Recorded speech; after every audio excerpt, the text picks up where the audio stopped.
ఇప్పుడు మా అందరి పేద కుటుంబాలే ఒక్కొక్క రోజు ఒక 300 వస్తే కానీ ఇంట్లో సంసారం నడవని సిచ్యువేషన్. అలాంటి వాళ్ళు ఈ 10 రూపాయల కోసము ఇంకా 100 రూపాయలు ఖరాబ్ చేసుకుంటారు. మీకు అర్థమైందా నేను చెప్పింది? ఎట్లా అంటే ఇక్కడ కూలికి పోతే 300 వస్తాయి. ఆ కూలికి కాకుండా 10 రూపాయలు ఫ్రీ కదా అని చెప్పి పటంచెరులో తీసుకోవాల్సిన హైదరాబాద్ పోతారు. హైదరాబాద్ కోసం 390 రూపాయలు లాస్ అవుతారు కదా. అదే మనకు దొరికిన దగ్గర 5 రూపాయలు 10 రూపాయలు ఎక్కువనో తక్కువనో కొనుక్కొని పని చేసుకునే వాళ్ళం.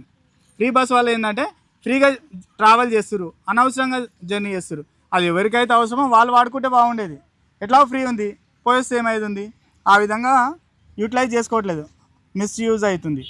ఇప్పుడు మా అందరి పేద కుటుంబాలే ఒక్కొక్క రోజు ఒక 300 వస్తే కానీ ఇంట్లో సంసారం నడవని సిచ్యువేషన్.